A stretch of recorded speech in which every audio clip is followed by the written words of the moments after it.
Hello and welcome back to the Final Lap podcast. My name is Josh. I'm joined, as always, by Sam. Boy, do we have a championship on our hands. We're headed to Abu Dhabi to decide it all between the three championship contenders, Lando Norris, Max Verstappen, and Oscar Piastri. First off, though, Sam, before we get into it all, how are you doing? How did you enjoy the race this weekend, and just your weekend as a whole? I'm doing great. I think we've seen over the years Qatar isn't the best track for overtaking and lap to lap racing, but we sure did get some drama this weekend to make up for it. And we've got a title fight going into our hands going into the last race, which is all we wanted. So doing well, and I'm excited to get into it. Yeah, you couldn't really ask for more coming out of the weekend from I guess, content wise and from a championship perspective, but the actual racing itself on track was pretty dull, and we'll get into that later.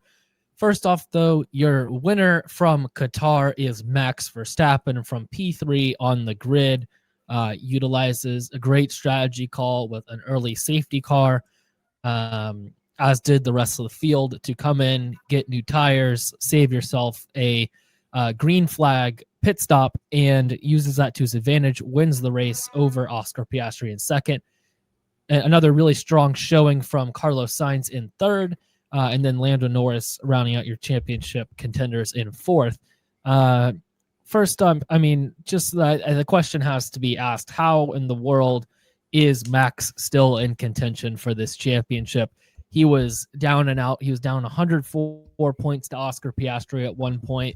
Obviously, now he's surpassed Oscar Piastri. Still not in the championship lead, though, but only 12 points back with one race remaining. All he needs is a win and Lando not to finish on the podium, and he will be a five-time champion, 5 straight championships for Max Verstappen. If that happens, how in the world are we here? How did we get to a place now where Max was able to come down from such a big deficit and have a legitimate shot heading into the final race of the season in Abu Dhabi? I have no idea how it's gotten to this point. I mean, Max said it himself that McLaren has effectively let him into this title fight. That's not to take away from his driving. I mean, he by himself has overtaken Ferrari as a team on points this year, which is mind-boggling, especially with all the ups and downs of the Red Bull car this year. Maybe the last couple years, the generational dominance, sure, but this year it's something else what he's doing. But at the end of the day, even with his driving, he still really shouldn't be in this title fight. He should be 100 points back or at least 50 points back, and now he's right in the thick of it going into the final race. And it has a real chance here. I mean, would have had a little more without the Antonelli Norris incident, which I'm sure we'll get into, but he's still in a great spot here. Gonna need a little bit of help, but if he goes out and does his thing, he's got a great chance to win this title after months of seeming like he was totally out of this and kind of just fighting to salvage this season. Now all of a sudden he has a real chance here in Abu Dhabi to be a champion. Yeah, I mean, I am at a loss for words overall of how he's done this, and a lot of it is McLaren blowing it and in pressure situations, not performing, and we'll get into that as well later. The other part of it too, though, is Max Verstappen just being absolutely brilliant and Red Bull finding something within that car to make it a competitor and a real threat to the McLarens. You look at his results, the last 8 races, since, including Monza, but since then, he's gone P1, P1, P2, P1, P3, P3 from the pit lane, and then P1 here in Qatar as well. So, it's just been an incredible run, a great stretch of form from Max. And I mean, obviously, we all knew how good he is already. We didn't need a reminder, but to even be in this championship in the first place is a reminder enough. And then also to, have the opportunity to win it as well is just, I'm at a loss for words with how how he's been able to do this. And you also have to give a little bit of credit to Red Bull, I think. You know, ditching Horner mid-season feels like a lifetime ago that Horner was let go. But since then, I mean, they've really turned things around. Mekis has done a great job, you know, under his leadership. I feel like a lot of this has gotten back on track. Seemed like with Newey gone, with Horner gone, I mean, things were just seemed like it was going really south. There was the rumors came back of Max to Mercedes, which they do every year, but seemed to have some real, you know, some real force behind it this time, some legitimacy to those rumors. But that team has just turned it around completely, done a complete 180. And I mean, they obviously look like the team to beat right now. I think between the two cars, it's still pretty competitive. It's still, I think, equal at this point between the Red Bull and the McLarens on pace. But yeah, it's you know, that aside, I mean, just the fact that they've got themselves back to this place, and then also Max, you know, staying like mentally there. He could have checked out a long time ago, down 104 points, and he's just chipped away and chipped away and chipped away at others' mistakes. And he's maximized everything to this point. I don't think there's a weekend in the last 8 that you could say he didn't maximize what he needed to do. So it's yeah, it's just we're at a loss for words because it's unprecedented what he's doing right now.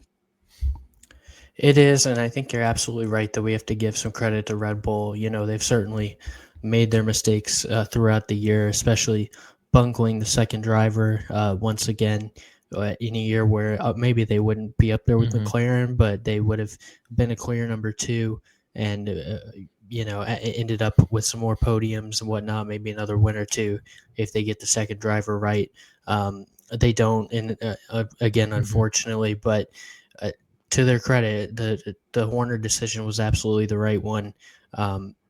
You know, obviously Horner had his off the track issues, but on the track as well, it turned out to be the right one. That team was going backwards pretty quickly, and now all of a sudden they've done a 180 to where maybe they're not the dominance at the place of dominance they were 2 or 3 years ago, but you know, they're consistently winning, consistently on the podium. I mean, Max has been on the podium, I believe, every race since summer break. So that just really shows, you know, after they were kind of in the wilderness over summer, Max was fighting for that, you know, 4th to 6th in a lot of races. And now he's on the podium constantly winning, you know, half of these races really since summer break is just showing the progress that they've made. And even Yuki as well is making some progress. He's not capitalizing every weekend, but you can clearly see the pace has gotten better throughout the year. Maybe that's just some of him getting used to the car, but also, you know, the car I think has made significant improvements throughout the year to where there's still some weekends where McLaren's obviously better. I think this weekend the car was better at McLaren, and it was just a strategy mistake. I think most people would agree with that, but I still think Red Bull has made loads of progress from a car perspective, and they're at least number 2 on most weekends now, and often they're number 1 in a season where they were maybe the 3rd or 4th best car before and felt miles off a team like McLaren. So well done to Red Bull for pulling the trigger there on that Horner decision and you know, making a tough decision and doing the right thing, getting some fresh blood in there and turning their season around. Yeah, the other thing too about the second driver, you know, it's affecting them in the constructors. I don't think that they would have had a second driver, you know, good enough this year to compete with McLaren for the constructors. I think that was a done deal no matter what. But to even have another guy in there just mixing it up with the McLarens would be huge for Max. You saw it in the sprint this weekend. Yuki finally has a great qualifying session, and he uses that to get right up in there in turn 1, kind of, you know, get a little punchy with it in there, kind of forces Lando to not be able to climb positions, not be able to get around George because he has no room on the inside. The outside, you know, he has to take that, and it's not really he just kind of puts him in a really bad place that allows Max to go around Lando, and then well, not Max around Lando, but that just allows Lando to not gain any places, not move forward, and it just helps Max out there by just messing with the McLaren's races, and you haven't had that at all this year. You could say that having two drivers competing would also maybe take away points from Verstappen, like it's done for the McLarens. But I think in more cases than not, for the Red Bull at least, it would help just having another guy mixing it up in there, because no one would be taking those points away from Verstappen. They would just kind of be hindering the races of the McLarens a little bit, just being a little bit of an annoyance to them for what they want to do.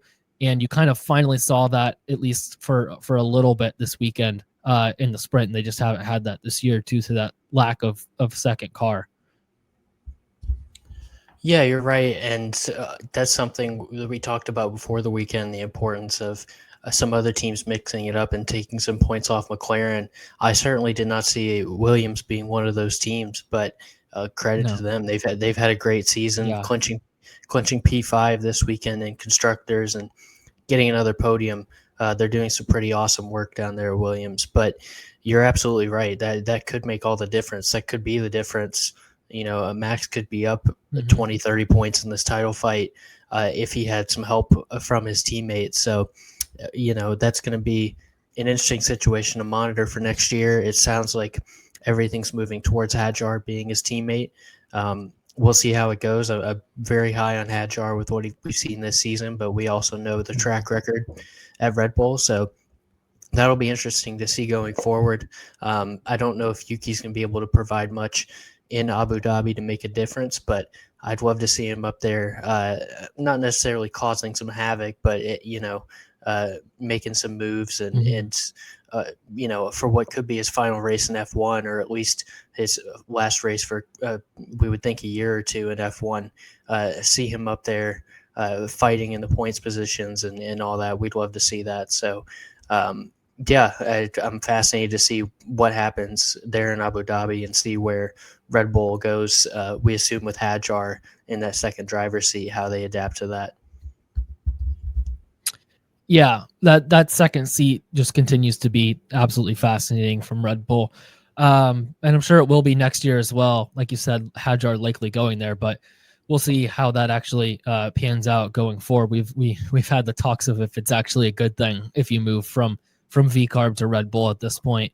And I think it's honestly kind of a fair question until that second seat gets figured out, what's best for your career at that point in the Red Bull organization. Let's move from talking about the competence of Red Bull and of Max to the complete incompetence of McLaren and what they displayed in this race. And you could say they've been doing it all year, but these last two races have really highlighted that. And this one was, it was just a complete McLaren.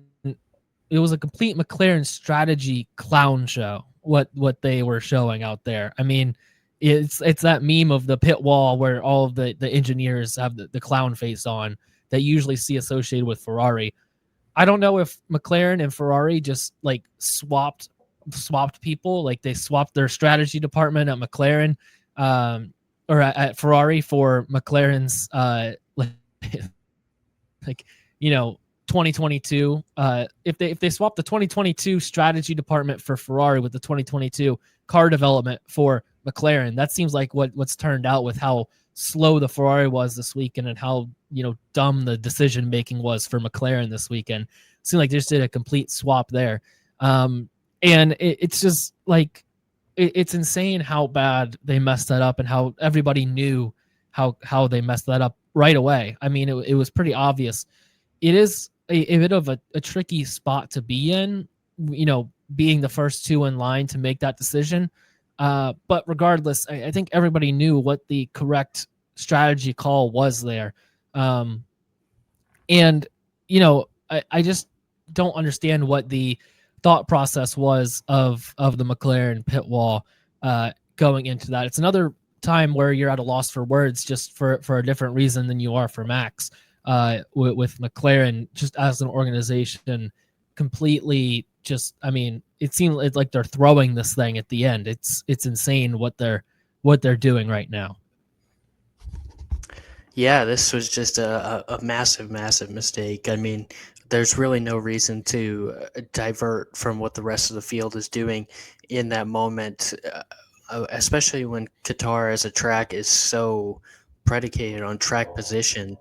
The idea that you give up track position in the hopes of maybe chasing guys down at the end of the race or having to push extra on those medium tires and hard tires throughout the race is just I don't understand it at all, frankly, and this could be what ends up costing one of these guys the title. I would have loved to have seen just something, some idea of maybe we bring one guy in, one guy not. I just think there shouldn't be. Both sides of the pit wall at this point should be sort of thinking their own strategy, and we should sort of throw out the idea that they have to be on the same strategy, doing the same thing. I don't know if that went into the decision or not. A lot of people think it did, apparently, but for me, there's no reason why we should be thinking that way at this point, especially given the constructors is long locked up. There's no team element really anymore. It's these two guys against each other and against Max. So I just don't see if that did go into it. That's something I don't understand at all.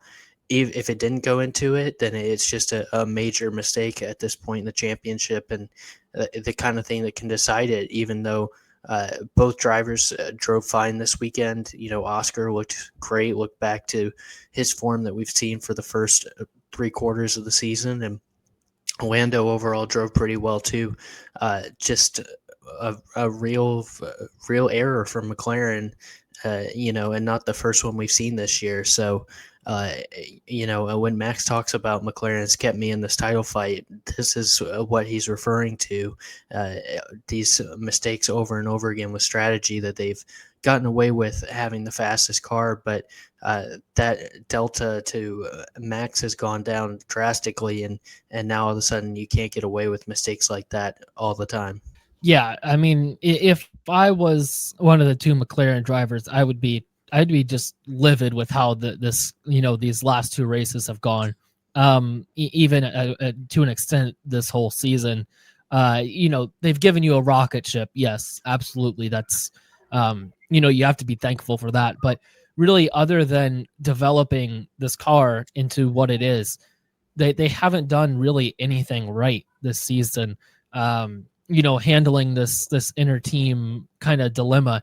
It seemed like at the beginning of the season, it did seem kind of like they were letting them, duke it out on strategy too as well, which is really weird why they didn't seem to do that at this race. Because you're right, the only explanation for why they didn't pit was they wanted them to be both on the same strategy.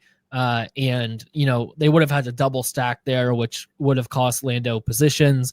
It would have been, I guess, unfair to one of their drivers, but you have to do what you have to do to maximize at least one of your drivers' race there. You were at a point where both of your drivers were ahead of Max in the championship, so helping at least one of them, win that race. I mean, if you pit Oscar there, he wins that race, guaranteed. There's nothing there. There's no other way about it unless something really weird happens and the car fails, which it didn't out there. So he would have won that race if they pit him there.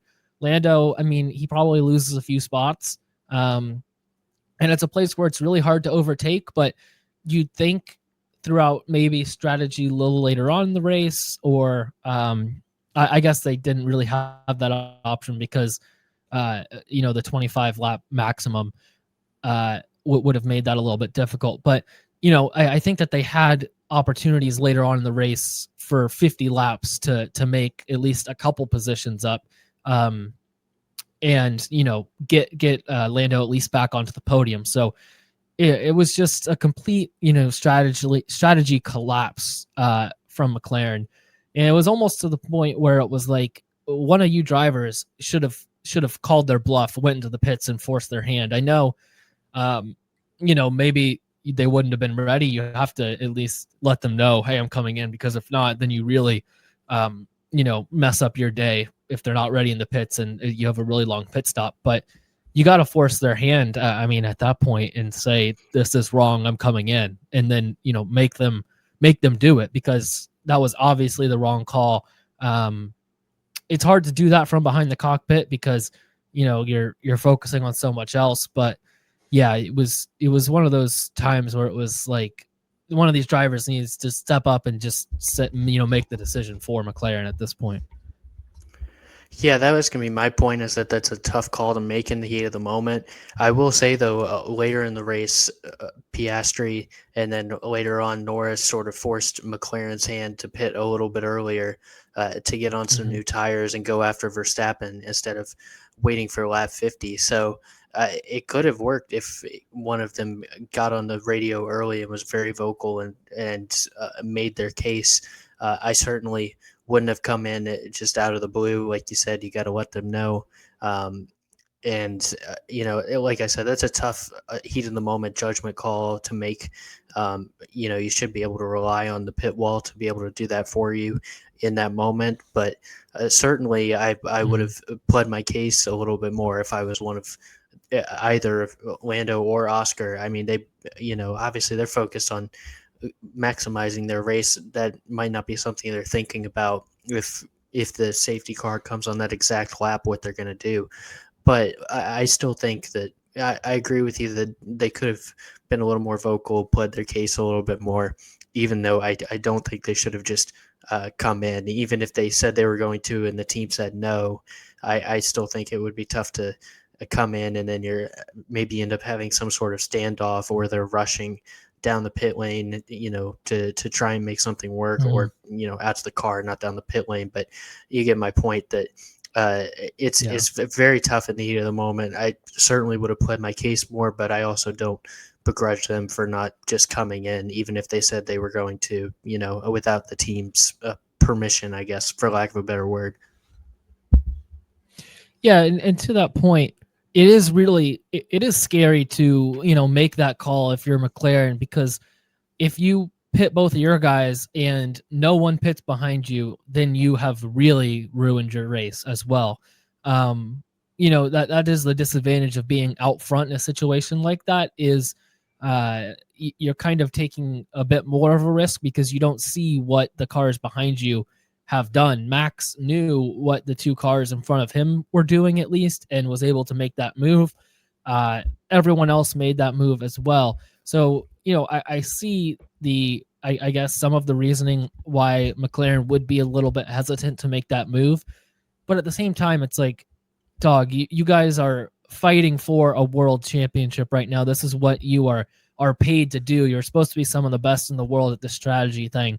And it was pretty obvious that pitting there with the 25 lap, maximum for these tires, what was going to be the way to go, because that yellow fell perfectly on lap 7 to where you come in, you have 225 lap stints, and then you're done, and you save yourself an entire pit stop in the middle at a place where it's hard to overtake. You gotta, save yourself that pit stop and not put yourself back in traffic and not lose that time at a track like this. So yes, I have the sympathy for them, and I understand, but at the same time, this is, this is supposed to be the pinnacle. This is what you guys are supposed to be, this is what you're paid to do. This is what you're supposed to be great at. And they have just kind of epically failed at that, not just here, but also, with the setup in Las Vegas and at other points throughout the season, managing the inner team battles. It's just been like an organizational failure from McLaren in these, really in the second half of the season. I think the first half they handled it okay, but the second half has been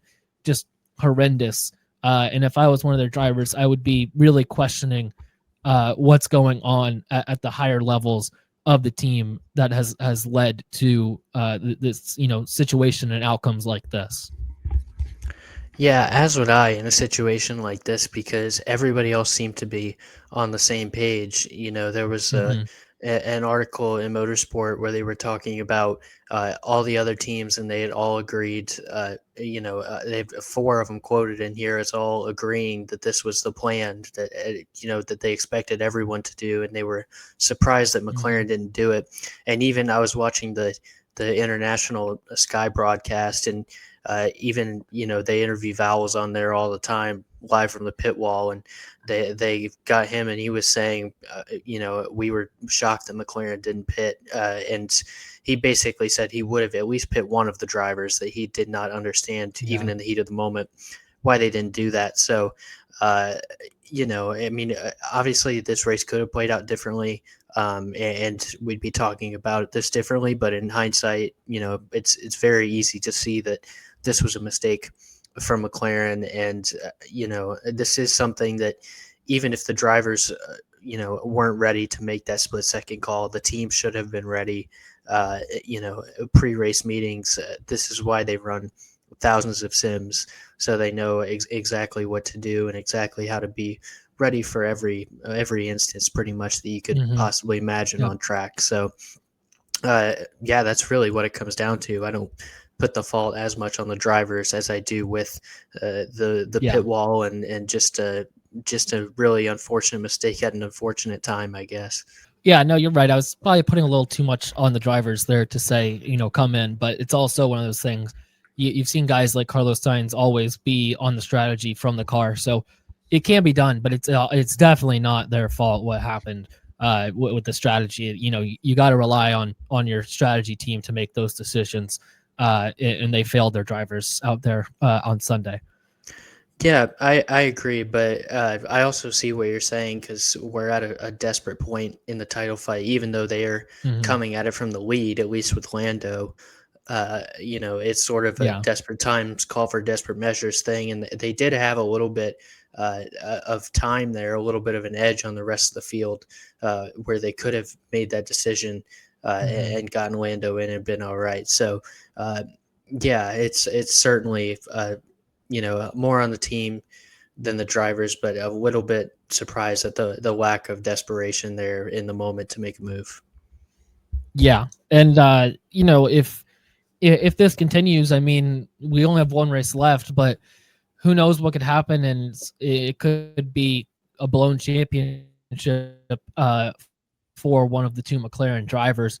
And if that happens, if one of these, if it's not a McLaren champion, if Max is a 5-time champion on Sunday in Abu Dhabi, is that more of a, and B, who do you think takes the blame for this? Do you think it's at the end of the day, do you think it falls mostly on McLaren as a team? Do you think it falls on one of the two drivers? Obviously, Oscar was the one who had the lead at the beginning, and then blown that to Lando, but then Lando would be ultimately the one to, I guess, blow the lead to Oscar, or to Max here at the end, if it was was to go Max's way. So who would the fault rely on? Would it be on the drivers for not performing here at the end, for getting outclassed by Max? Would it be on the team for failing to keep the car in a right window, for letting Red Bull catch up, and obviously making all these mistakes as well? Who do you think takes the fault if that happens and Max is ultimately the champion on Sunday? Because to me, it feels like it's more of a team situation. It feels like it would fall more on the team, because I can count numerous times where the team has let both of these guys down throughout the season. So that's what I would say. They both had bad drives as well, but I would say the team has cost them more points than they've cost themselves. But who do you think the blame would fall on there at the end, if it went that way? I mean, I think there's no doubt it would be an all-time blunder, an all-time,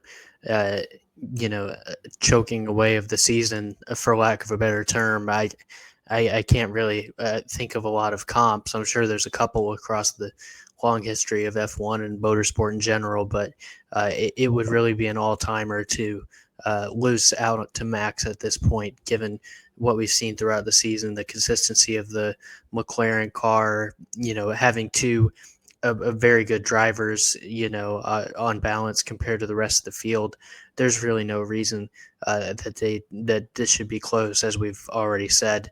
But I think if Max were to win this championship, first of all, a lot of credit would go to Max for putting himself in the position to take advantage of their mistakes. But I don't think this can be blamed on any one person. I mean, I guess if you'd want to blame it on anyone, I'm sure McLaren leadership, because the buck stops with the people at the top. But really, this has been we've seen mistakes from Oscar, we've seen mistakes from Lando, we've seen mistakes on the pit wall and the pit crew with a string of races with bad pit stops. Even they've had some great moments as well. They had a 1.8 second stop with Oscar in this race, one of the best of the season. But there's nobody, I think, that's faultless in the McLaren team here.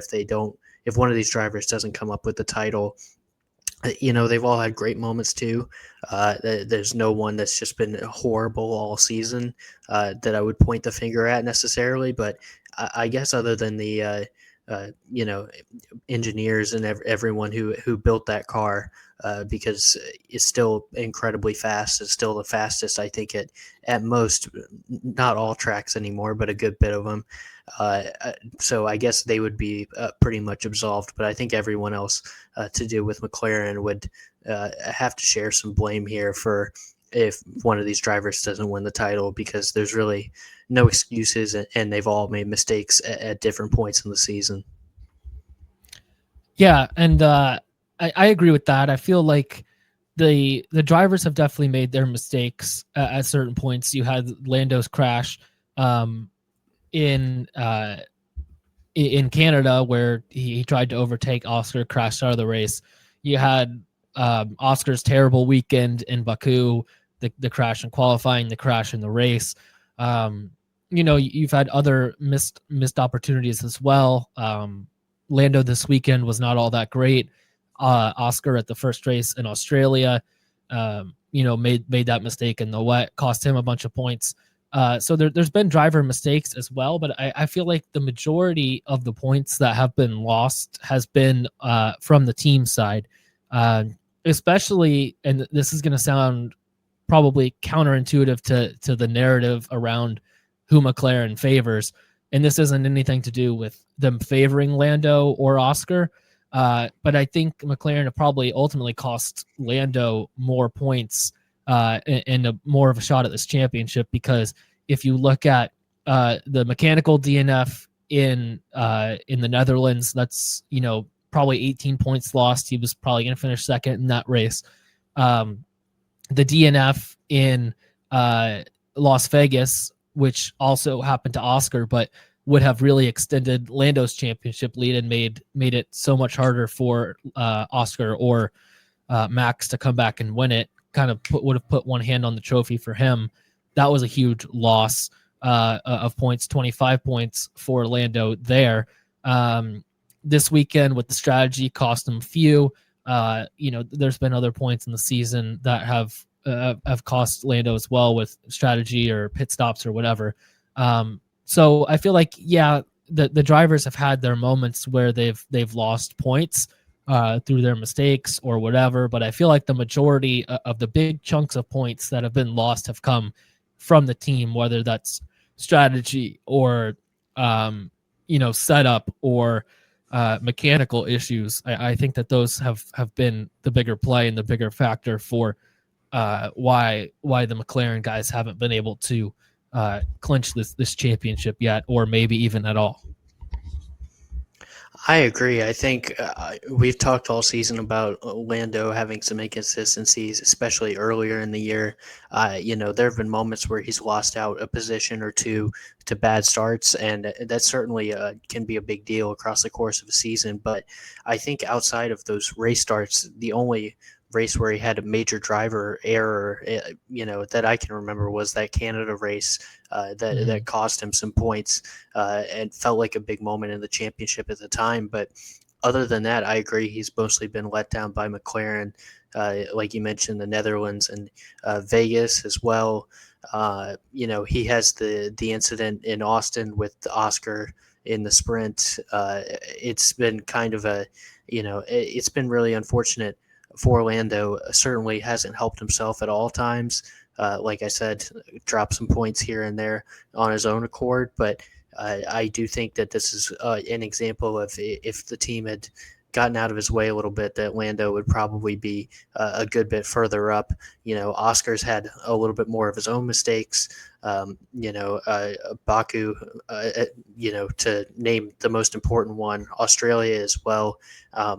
Obviously had that great stretch in the middle of the season where he didn't really have as many issues on his own accord, but really since Baku has been in a rut and costing himself some points. So I think I agree with you on your point that the team has mostly hurt Lando. That's certainly not to say they've only hurt Lando. Oscar's had plenty of points costed by the team as well. But I think when we're looking at it on the season, they've really cost Lando more than anyone. And, those mistakes could end up being the difference between winning or losing this championship, especially when you look at Max, who for all of Red Bull's ups and downs this year, the team really hasn't cost him a lot on track. He's made a couple mistakes like the Russell incident in Spain, but has really not been, hasn't been DQ'd, no engine failures, no anything like that. That would be the team's fault. So for me, I think, Lando's the one that's been hurt most by this. And if he ends up losing the title to Max, I think that should be the narrative just as much as Lando not getting the job done himself, which, again, he's not blameless for, but he has had some nice moments in this championship, has bounced back from an iffy first half of the season, in my opinion, and really done well recently. So I would certainly say that if Lando doesn't win, I'm sure there will be a lot of narratives about him choking this away. And again, not saying he's been perfect this year, but I certainly wouldn't put the blame all on him if Max wins this title.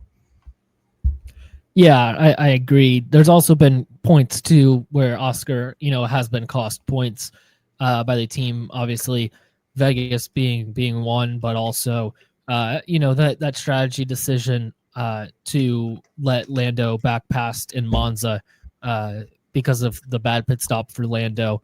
Also, hurts and costs Oscar some points as well, along with other strategy calls. But there's a lot of points. But I think the main thing is that McLaren, I think, have cost their drivers more points than the drivers have cost McLaren points, if that makes sense. I think it's been more of a McLaren problem.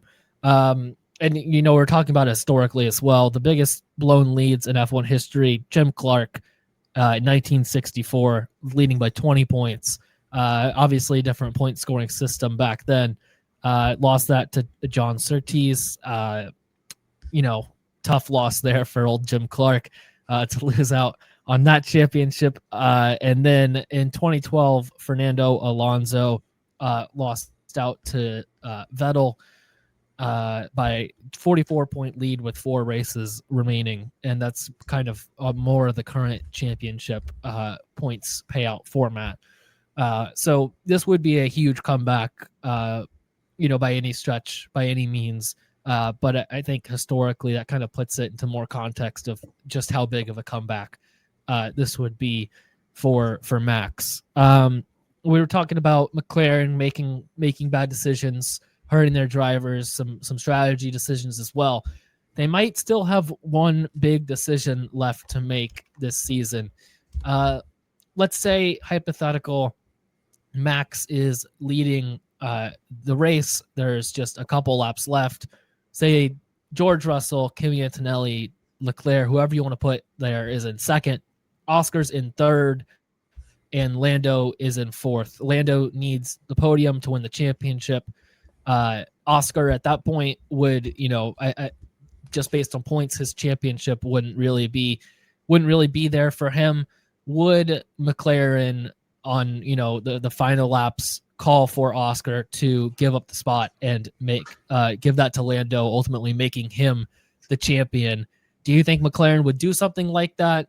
is a big decision left for them to make if that happened, and also would Oscar even comply with a call like that, just based on how the year has gone, him feeling aggrieved at certain points for how the team has handled things. Does Oscar even allow for Lando to get past and become champion in this hypothetical scenario? If McLaren have to make one more big call between the drivers, do they implement team orders there in Abu Dhabi? I think it's tough to know for sure until we get to the heat of the moment, but based on everything we've seen so far from them, I would say no, because Zach Brown has said consistently over and over again that he'd rather lose the title than prioritize one of these guys. I think,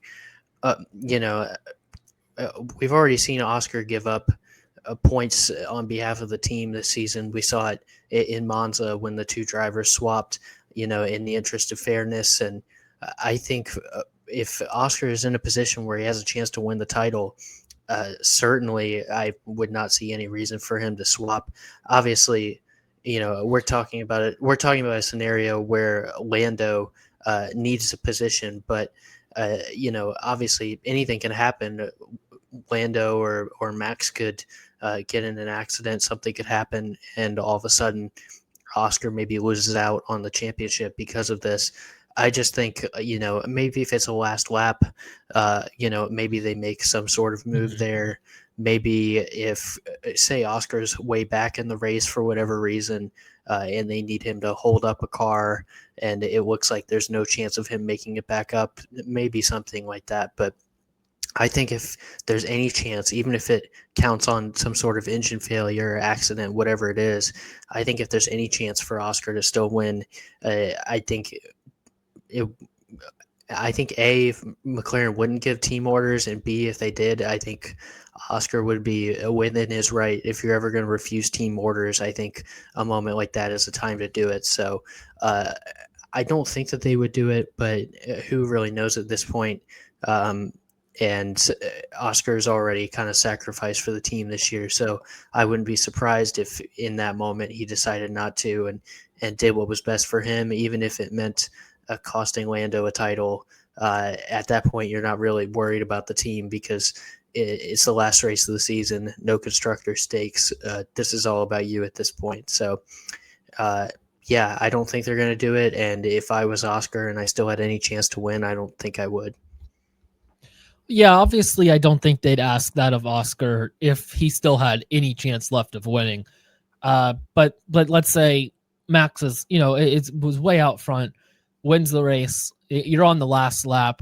The McLarens are pretty close. There's a few corners left. Do they make that call to Oscar and tell them to flip when, it's already impossible for Oscar to win at that point? Do you think maybe then they do it? Is it, and this is just a hypothetical, but like I wouldn't be for that. I wouldn't like that because I'd love to see the championship just settled on pace how it should be. That's where I usually come from when there's team orders or anything like that. I'm usually against it unless it's some weird circumstances. But that being said, from a McLaren perspective, like from their side, it would make sense in that situation to have them swap and have one of your drivers become world champion. Whereas, if you don't, then neither of them are, but at least in this situation, one would be. So from their perspective, I think it makes sense, but I also wouldn't agree with it. And I wouldn't like it because I'd like to see it, settled the way it should be. Just pace alone, pace and strategy is how I'd like to see it settled. And this would definitely not be that, but it might make sense, just from a points perspective. Yeah, no, I see what you're saying, and I agree with you on that. I think if it's like I was saying, I think if it's down to the last lap and Oscar's at a point where he can't really win, I think he would, he would do the politically savvy thing, I guess, and let Lando through because that really can go a long way for next season and salvaging those relationships.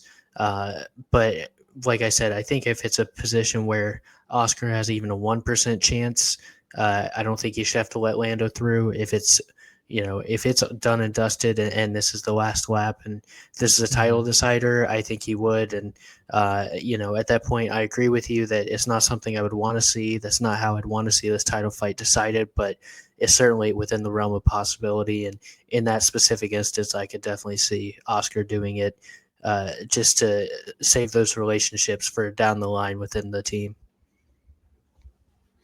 Yeah, and you'd be known as the biggest Mickey Mouse championship of all time if that were to happen. There'd definitely be some asterisks around that championship for sure. The social media response to that would be, I think the F1 community would melt down if something like that happened.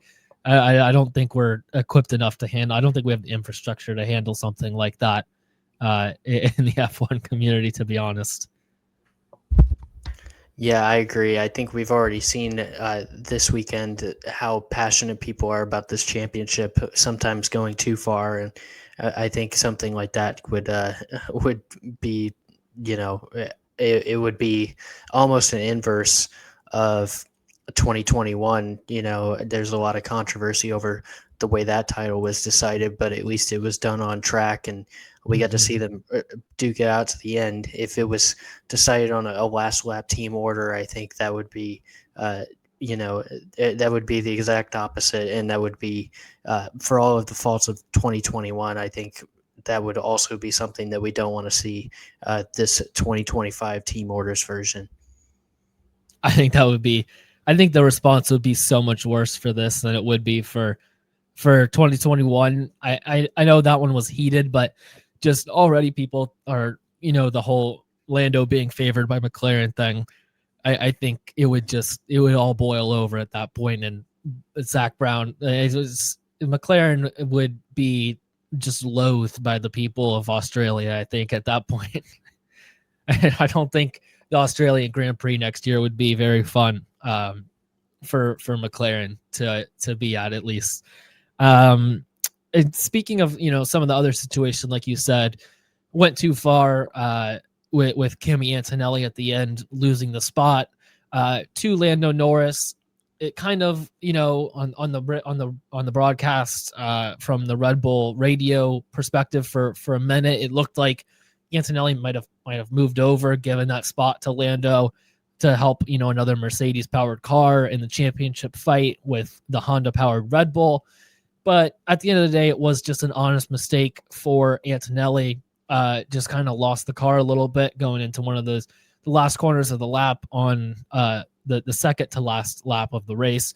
Ultimately, moves Lando up from 5th to 4th, gets him a couple extra points and a little bit more of a barrier for Abu Dhabi next week. But seems like the reaction was not great towards Antonelli on social media. Things quickly kind of went south, and I didn't really get too much into the weeds of exactly what was said or anything, but seems like a bad situation, at least for Antonelli, especially for a young rookie like that who just made an honest mistake, and things kind of got taken out of context and taken a little bit too far there on Antonelli. Yeah, I did see a couple of the teams even had to make statements saying not to send any hate towards Kimi. I think, Helmut Marko comes out after the race and says Antonelli was, trying to let him through and, all this nonsense. And we got the rare. Speaking of clowns. Yeah, I know. We got the rare Helmut Marko apology after that one. Yeah, he came out and apologized. Shocking. Yeah, he basically said that the first time that Kimi didn't do enough to keep Lando behind him, didn't defend well enough, but the second time was not intentional, and he apologized about that. So I guess that's a half apology or something. I don't know, but there is a difference between like letting someone through and not defending a position very, very difficultly, especially when it's like you're fighting guys who are, fighting for a championship and you're nowhere near it. Like you always see guys race them a little bit differently and have a little bit more racing room and respect for those guys. So there's definitely a difference between those two things as well. Just adding that. No, you're right. You're right. Absolutely. And, it's one of those things where Marco knows more about racing than 10 times more than I ever will. So it's one of those things where, it's tough for us to criticize, but, for when you make statements like that, that's pretty, you leave yourself open to criticism. Uh, you know, Mhm. alleging that a rookie driver is letting someone through. It's not even his teammate. I know they're Yeah. sharing engine, but I don't think that that's something that's on Kimmy's mind at the moment. And Yeah. Toto and a number of other people have come out and defended Kimmy. So um, I'm glad to see him getting some support from Toto. Of course, I expected he would, and all these other people in F1. Uh, I'm just ready for the dialogue on this to be done. It was obviously a mistake. We've seen this all the time. We see drivers make mistakes, and every now and then it's just not at the best moment. And all the way back. I mean, really for the whole history of F1, but even back to Hamilton's first title and everything, we've seen drivers make these mistakes last lap. You know, tires wearing down, whatnot. So I just think Mhm. it's ridiculous the abuse he's received. Putting aside the fact that he's a rookie and the youngest driver in the sport. Obviously, you know, uh, it's there's criticism and then there's taking things too far, and people have taken Mhm. things too far with this. So hopefully we can all put this one behind us and move on to Abu Dhabi, and people won't hold this against Kimmy. But we'll see how that goes, I guess. Yeah, I also feel like Mercedes is probably kind of a little bit annoyed that McLaren is doing so well with their engine and they're not able to do it when they're the ones supplying them the engine, and Mercedes isn't able to be doing what McLaren's doing right now. So if anything, I'm not saying they'd race them harder because they're annoyed, but I don't think that they would be helping McLaren, win this championship because they supply them an engine. It probably makes Toto a little upset, to be honest, that McLaren is doing as well as they are. But so I don't know. It just, yeah, it's all kind of stupid. It doesn't really make much sense. But No, I agree, and I mean, obviously, this is not the lead storyline or anything going into this weekend, but Mercedes is uh, right now. Kimmy's only 2 points back of Lewis Hamilton for sixth place. Obviously threw away a couple points there at the end of that race with that mistake. Uh, every point matters to these guys. Uh, Mhm. Mercedes still technically in a fight with Red Bull for P2. They should pretty much lock that up, but you never know. Uh, Mhm. they're up 33 points at the moment going into Abu Dhabi. So, my point is there's no reason for him to Mhm. give up that spot. And it's just Yeah. ridiculous for anyone to make that assumption. Yeah, everyone has stuff that they're fighting for, even if they're not fighting for the championship. They're all fighting for their own spots and their own things for more money for their championship finishing order and all that. There's all sorts of other battles that are going on that I don't think these guys are going to compromise their races for someone else's drivers championship. um we'll move to our personal podiums now. I kind of was going to just talk about this guy on his own, but I think I'm just going to add him to my personal podium and actually make him P1 on my personal podium, and that's Carlos Sainz. This guy he's returned. He is just absolutely rejuvenated, a different driver the second half of the season. Was getting beat pretty thoroughly by Albon to start the year, and those roles have kind of flipped. Albon's still doing, fairly fine, but Carlos has just, transformed. Now he's two podiums in this Williams, a third if you count another sprint podium in there, but two full Grand Prix podiums in a Williams this year, more than two more than Lewis has in a Ferrari when Ferrari, elected to get rid of Carlos and move on to Lewis Hamilton. Hard to blame them for making that decision. When you have a chance at Hamilton, you probably take it, but hindsight not looking great at the moment for that. But just what an absolute drive from Carlos this weekend to get that car up in P3. Just things are really turning around for Carlos right now, and I'm really happy for him and for Williams, because I feel like the better that Williams does, it's good for the sport as well to have a historic team like that kind of come back and start punching above their weight a little bit and being competitive for podiums, wins, and hopefully championships again one day. But Signs and Vowels, that partnership is starting to kind of finally come to fruition.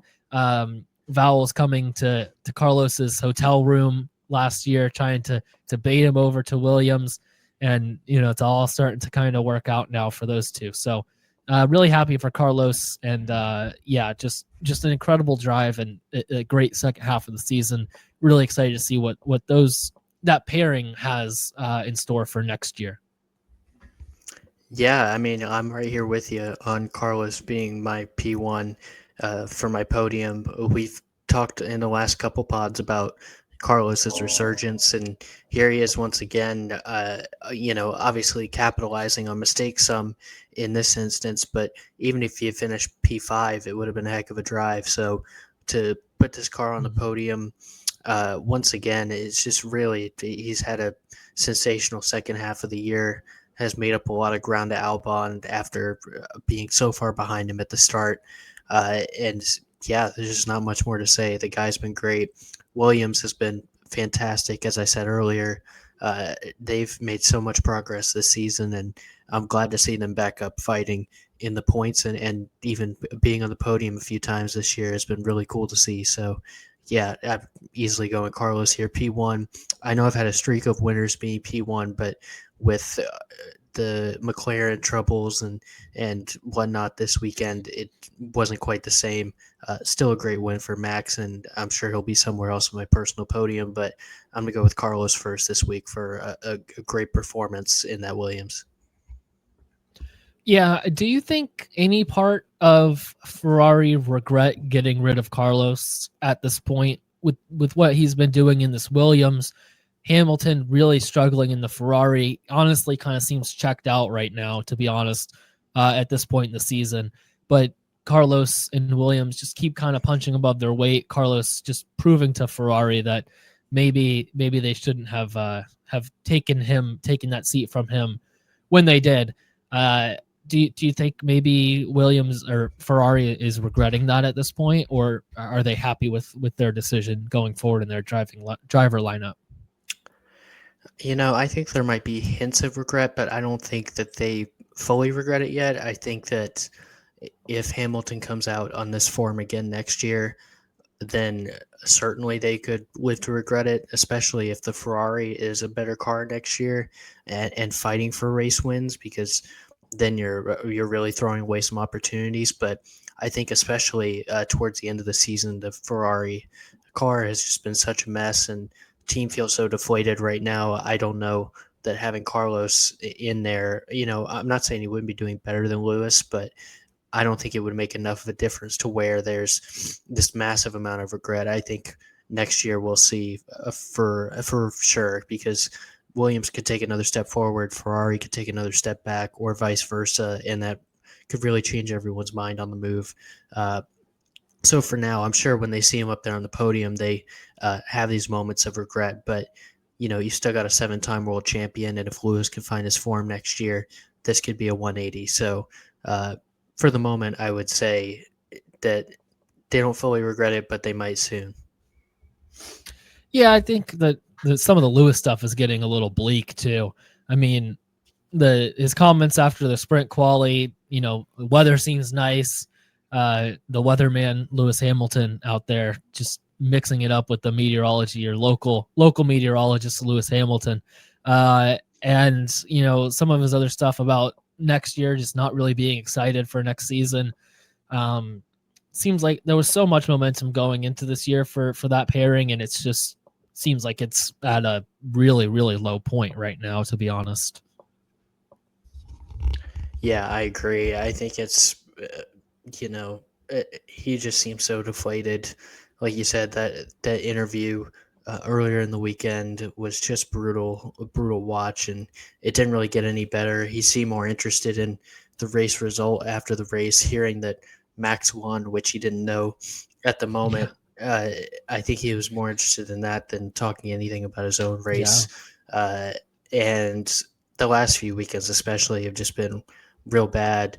Um, Leclerc is making more out of the situation, but is still really struggling as well. So I think they Hmm. need the offseason more than anyone just to Yeah. reset and kind of get a new chance with this new car. Who knows if it'll be better or not, but at least they get another opportunity to come back and sort themselves out next season. Yeah, I mean, they were literally Ferrari was literally just a complete no show this weekend. They were just a non-factor, other than talking about how bad they were at Qatar.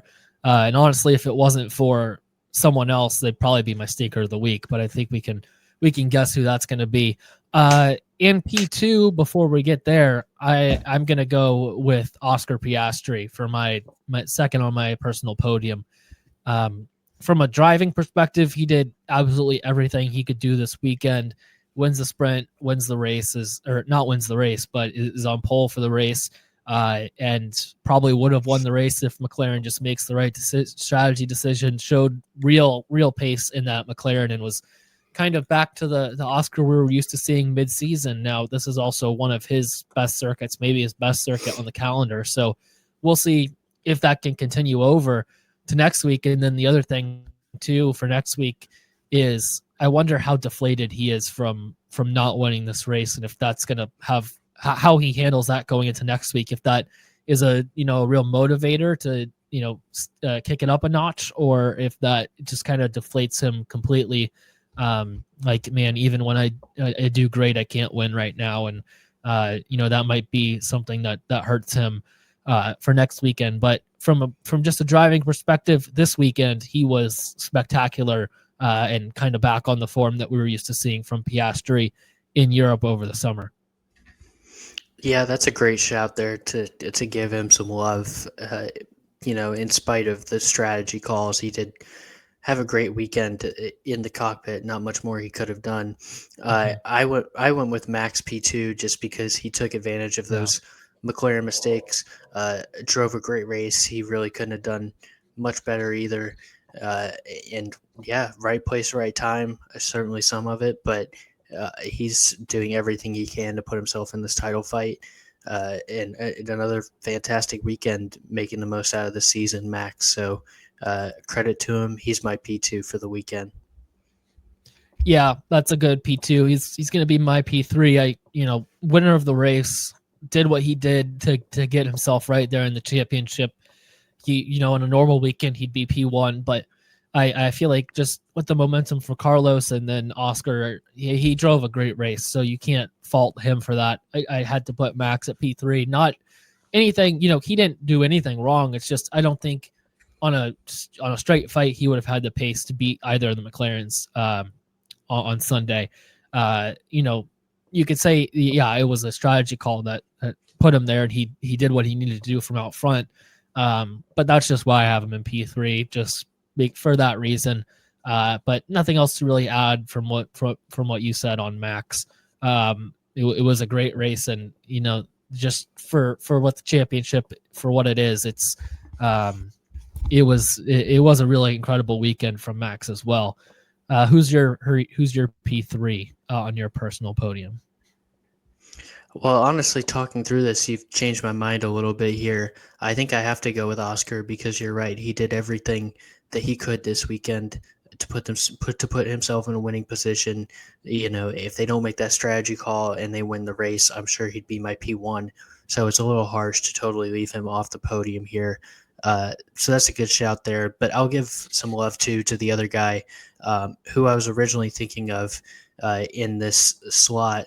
Not someone that is going to be a big talking point coming out of the weekend, but Fernando Alonso was fantastic this weekend. The Coming rookie. in at coming in at P7, both in the sprint and in the feature race. So double points there for Aston Martin at a stage where they're in this fight, this big fight for title spots right here. Currently in P7, holding off Haas and Sauber. Probably not going to catch Racing Bulls unless they have a mega weekend in Abu Dhabi. But a P7 to P9 is a massive difference for Aston Martin, a team that coming into the season I thought was totally going to punt. P7 is not a horrible finish, certainly not where they want to be long term or where I think they're going to be, but so just a great drive from Fernando, a very consistent weekend, and a reminder why he's one of the all-time greats. And hopefully Aston does take a step forward next year. We get to see him up there fighting for podiums and maybe even wins like we saw a couple years ago when they had that hot start. We were talking about it last week. Aston Martin's just been sandbagging their way through the end of this season, showing sneaky pace at times. I think Fernando let the cat out of the bag a little bit this weekend. Might have shown a little bit too much pace in that Aston Martin. He was up there all weekend. It was a factor. It was interesting to see because we haven't seen that in so long. But it's always good to see everyone's favorite rookie up there, mixing it up with the old wily vets of Verstappen and Russell and Norris and Piastri, all those veterans. It's good to see it's good to see Alonso getting in there and showing what he can do against those guys. Stinker of the week, it's got to be McLaren. That strategy call, it has to be them for me at least. Like I said, I was thinking about Ferrari. If McLaren didn't do that, it had to have been Ferrari then because they were just completely nowhere. But those are my two shouts for Stinker of the week. I just think the McLaren strategy call at this point in the championship has to take the cake and top my Stinker of the week. But Ferrari was right. They were threatening as well for that spot. No, I'm in the same boat. I honestly wish I could give out a double stinker this week. Maybe we should. Yeah, really. Maybe this will be the first one. We make the rules here. We can do whatever we want. No, you're right. I mean, I think if you had to give an edge, it would be McLaren because of the title implications, like you said. But man, just it keeps getting worse and worse and bleaker for Ferrari. I think honestly, Ferrari might be happier than either team that wins the title next week, just to get some vacation time and get away from things for a little bit. A month or two off before they get back, at least for the drivers. I'm sure the teams will be back sooner than that, but a little bit of time to regroup and figure out what's next for them, because it's just so bad at the moment, and it just really grim hearing the driver radios and interviews and everything else. Just a no life in that team at the moment. Yeah, it's not a good place right now for Ferrari, definitely. Just looking down the list as well, the finishing list, just checking one more time, and just remembered that Hadjar had a puncture coming in and didn't finish the race. DNF for him as well. Tough for him. And then obviously the Gasly Hulkenberg thing in turn one hurt Gasly. He had a good race, good qualifying, and then Hulkenberg was flying through there as well, and those soft tires takes him out. So some opportunities for mini stinkers for some of those guys, but Ferrari and McLaren definitely take the cake for the miles ahead of the rest of the field. And just getting word as well, breaking that Lawson and Yuki finished 9th and 10th. Just honestly was not looking at that, like 8 through 12 range at all that race, to be honest. So breaking news across the wire, but yeah, I guess good for those two to secure some more points. Yeah, I'm kind of with you. I can't say that I was extremely locked in on that fight for the last point spots, but credit to him. And I got to say credit to Pierre Gasly, because what he's done, I know he hasn't been amazing every weekend, but the tractor that he's in right now, 10-0 to his teammates on Q3 appearances this year, Colapinto and Doohan combined. And, when you compare him with the other guys, he's more in that he's between Albon and Sainz in Q3 appearances. middle of the pack when it comes to the field and the worst car with 10 on the season. So got to show him some love. I'll always be a believer in Gasly when he's on. When he's on Mhm. his game, he's up there with anyone. It may not be on his Yeah. game every week, but when he's at his best, he's really a heck of a driver. So, got to show him some love. In the midst of the continued Alpine collapse. Yeah, he was so happy on the radio to get to Q3, just absolutely giddy to make it there. I was loving it. He was shocked himself, I think, to make it to Q3. To be honest, but he's showing up at the end of these seasons. Last year, obviously, much more than this year, but this year's car is just it's something being pulled by a tractor. It's not even the tractor. It's that bad. It's not a good car at all. I feel bad for Gasly because you're right. He's just like when he's so much fun to watch when he's on, and it's just you never get to see those opportunities anymore because of the Alpine that he's in right now. Last thing before we head out here, Qatar as a track, it's just not very good, to be honest. Like we're just gonna have to be honest here. You'd think it'd be good. It's a permanent circuit. It's pretty wide open. It's not like Monaco where it's so tight you can't pass. There's not really. I mean, there's really only one opportunity down the main straight to pass. Um, a lot of fast corners. I guess it's fun to watch for qualifying because of that, but it's just not a good track for Grand Prix racing. I know it's more of a MotoGP place. Not sure why Formula One, feels the need to go there. It's got to be money, is my guess. Qatar is paying a lot of money to host a race, but I wish that they could feel like there's a lot of opportunities to create a new F1 specific track out there in Qatar. I feel like they have the money to do that if they want to, and make a really nice circuit. Like some of these other ones we see, out there in the desert, like Bahrain comes to mind. Great track. Feels like Qatar could kind of do something similar out there, and we won't have to come to this place every year and see no passing for 2 days, including the sprint.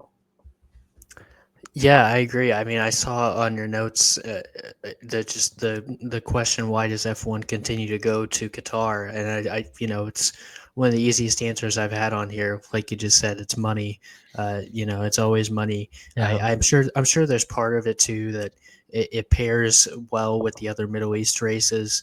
You could put Mhm. it, if they wanted to, they could put it earlier in the season potentially and pair it with Bahrain and Saudi Arabia, or they could put at the end like they have been, and pair it with Abu Dhabi. So, from a calendar perspective, it's not egregiously out of the way or anything. It's just not the track for it. Like you mentioned, MotoGP track first. Frankly, I haven't seen a lot of MotoGP there, so I can't comment on that. But I Yeah. will say, from an F1 perspective, just not great. I mean, a lot of those Middle East races, already are kind of lacking the fan atmosphere Mhm. that some of the European races especially have, and even some others like Australia and whatnot. We just it's not the same when you don't have the fan atmosphere and the track isn't great. It makes Yeah. for some of the more frustrating races. So, I mean, if they have a great track, like you mentioned, Bahrain, I enjoy that race. Jeddah, I at least enjoy qualifying there. Uh, Abu Dhabi isn't a great track, but at least there's some spectacle to it, Mhm. built in the marina and everything. And Yeah. Qatar just really has none of that. So, for me, I agree. It's one of my least favorites on the calendar right now. And if they rebuilt a new track, maybe it'd be great. I don't know, but for the moment, it's just not doing the job. And if they had to remove a couple of races to make room for some others, this would be pretty high on my list.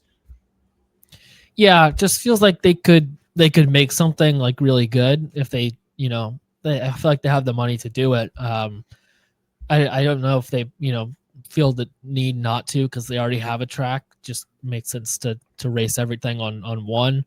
Maybe they can make a different layout at that same circuit, at that same venue, so they don't have to make a whole separate venue. That would be more F1 friendly. But you're right, when you don't have the views or the atmosphere and the racing as well is lacking. It's a pretty tough mix, especially, at least Monaco is, you have the views, you have the possibility that someone puts it in the wall at any point and, completely ruins a great race of their own. Here, there's not really those threats either. There's just not a lot that could, really spice a race up other than, I guess, a terrible strategy call from McLaren. So, yeah, if McLaren just, did the same strategy as everyone else, I think it would have just been a follow the leader kind of race after turn one, lap one, and we wouldn't have had, too much to talk about. So yeah, it's a little frustrating, but I get why they're going there, and we just like to see, I don't care if they wherever they want to go is fine, but just try and make a good racing spectacle out of it, and I'll be pretty happy, to be honest. Yeah, I mean, like you mentioned, they have the money to do it. This track actually is 21 years old. I didn't realize that looking at the Wikipedia right now, but it only costs $58 million to make, obviously only 58 million. That's a lot of money, but for Qatar, that's not that much compared to some of the stadiums maybe you build or whatnot. So I think it would be a slam dunk to build a new track or maybe try a new layout or something would even work. I don't know, but they got to do something. They got to switch things up, especially with where it is in the calendar. Being so important at the end of the year, there's got to be something that adds some excitement. Which is why I always talk about wanting to bring the title race back to Interlagos, because it's arguably the most exciting track in my opinion. Same kind of thing here. We'd like to see some excitement at the end of the year, and frankly, this track doesn't provide it. Yep, I agree. That's everything for this week. Obviously, we have a lot to be excited for next week. We have a final race where the championship can be decided at the final race. You can't really ever ask for much more than that. It should be really exciting. Max needing a win and Lando not to finish on the podium to win the championship. Lando just needs to finish on the podium to win the championship, and Oscar needs a little bit more help to win it, but he's still mathematically there and can get it done as well on his side. So we got, it's going to be a fantastic weekend next weekend. Should be really exciting, should be really fun, and can't ask for anything more than a final race where three guys are going to battle it out for the championship. You don't always get that in these season-long race format, or these season-long championship formats, and whenever you do, you gotta cherish it and be all tuned in for that final race in Abu Dhabi, and we will be for that next week. Absolutely. I'm pumped for it. Like you mentioned, we don't get this every year. The last few seasons, we got two routes in a row in 22-23, and then last year was decided a couple races early. So, this is truly special no matter what happens, and I'm excited to cover it next week. Yep, it's all to play for in Abu Dhabi next weekend. We'll be back on next Monday to cover that, recap everything, and we'll talk about a champion, possibly a new champion in F1 in Lando and Oscar Piastri, and maybe a 5-time champion of the world in Max Verstappen. That's everything for this week. We'll see you guys next week. Thanks for listening. See you soon.